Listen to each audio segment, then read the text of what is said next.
जिसको जब कर जीव हो भव सागर से पार। 11वें अध्याय का कमल करे विस्तार। जय श्री कृष्णा, राधे राधे। आइए सुनते हैं कार्तिक मास महात्म्य का 11वां अध्याय। एक बार सागर पुत्र जलंधर अपनी पत्नी वृंदा सहित असुरों से सम्मानित हुआ सभा में बैठा था। तभी गुरु शुक्राचार्य का वहां आगमन हुआ। उनके तेज से सभी दिशाएं प्रकाशित हो गई। गुरु शुक्राचार्य को आता देखकर सागर पुत्र जलंधर ने असुरों सहित उठकर बड़े आदर से उन्हें प्रणाम किया। गुरु शुक्राचार्य ने उन सबको आशीर्वाद दिया।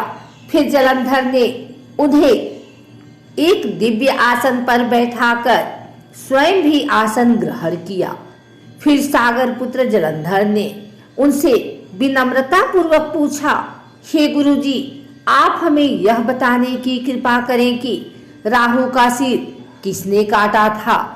इस पर दैत्य गुरु शुक्राचार्य ने विरोचन पुत्र हिरण्यकश्यपु और उसके धर्मात्मा पौत्र का परिचय देकर देवताओं और असुरों द्वारा समुद्र मंथन की कथा संक्षेप में सुनाते हुए बताया कि जब समुद्र से अमृत निकला तो उस समय देव रूप बनाकर राहु भी पीने बैठ गया।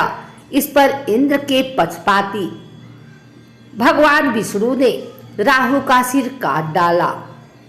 अपने गुरु के मुख से इस प्रकार की वचन सुनकर जलंधर के क्रोध की सीमा न रही। उसके नेत्र लाल हो गए। फिर उसने अपने धनमर नामक दूत को बुलाया और उसे शुक्राचार्य द्वारा सुनाया गया वृतांत सुनाया। तत्पश्चात उसने धसमर को आज्ञा दी कि तुम शीघ्र ही इंद्रपुरी में जाकर इंद्र को मेरी शरण में लाओ। धसमर जलंधर का बहुत आज्ञाकारी एवं निपुण दूत था। वह जल्द ही इंद्र की सुधर्मा नामक सभा में जा पहुंचा और जलंधर के शब्दों में इंद्र से बोला, हे देवता धाम, तुमने समुद्र का मंथन क्यों किया और मेरे पिता के समस्त रत्नों को क्यों ले लिया। ऐसा करके तुमने अच्छा नहीं किया। यदि तू अपना भला चाहता है तो उन सब रत्नों एवं देवताओं सहित मेरी शरण में आ जा, अन्यथा मैं तेरे राज्य का ध्वंस कर दूंगा। इसमें कुछ भी मिथ्या नहीं है। इंद्र बहुत विस्मित हुआ और कहने लगा, पहले मेरे भय से सागर ने सब पर्वतों को अपनी कुक्षी में क्यों स्थान दिया और उसने मेरे शत्रु दैत्यों को क्यों रक्षा की। इसी कारण मैंने उसके सब रत्न हरण किए हैं। मेरा द्रोही सुखी नहीं रह सकता, इसमें संदेह नहीं।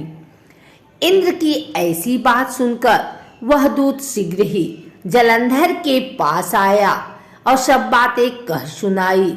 उसे सुनाते ही वह दैत्य मारी क्रोध की अपने ओठ फड़फड़ाने लगा और देवताओं पर विजय प्राप्त करने के लिए उसने उद्योग आरंभ किया। फिर तो सब दिशाओं पाताल से करोड़ों दैत्य उसके पास आने लगे। शुंभ निशुंभ आदि करोड़ों सेनापतियों के साथ जलंधर इंद्र से युद्ध करने लगा। शीघ्र ही इंद्र के नंदन वन में उसने अपनी सेना उतार दी। वीरों की शंख ध्वनि और गर्जना से इंद्रपुरी गूंज उठी। अमरावती छोड़ देवता उससे युद्ध करने चले। भयानक मार काट हुई। असुरों के गुरु आचार्य शुक्र अपने मृत संजीवनी विद्या से और देव गुरु बृहस्पति द्रोणगिरी से औषधि लाकर जिलाते रहे। इस पर जलंधर ने क्रुद्ध होकर कहा कि मेरे हाथ से मरे हुए देवता जी कैसे जाते हैं। जिलाने वाली विद्या तो आपके पास है। इस पर शुक्राचार्य ने देव गुरु द्वारा द्रोणाचार्य से औषधि लाकर देवताओं को जिलाने की बात कही। यह सुनकर जलंधर और भी कुपित हो गया। फिर शुक्राचार्य जी ने कहा, यदि शक्ति हो तो द्रोणगिरी को उखाड़कर समुद्र में फेंक दो, तब मेरे कथन की सत्यता प्रमाणित हो जाएगी। इस पर जलंधर कुपित होकर जल्द ही द्रोणगिरी पर्वत के पास पहुंचा और अपनी भुजाओं से पकड़कर द्रोणगिरी पर्वत को उखाड़कर समुद्र में फेंक दिया।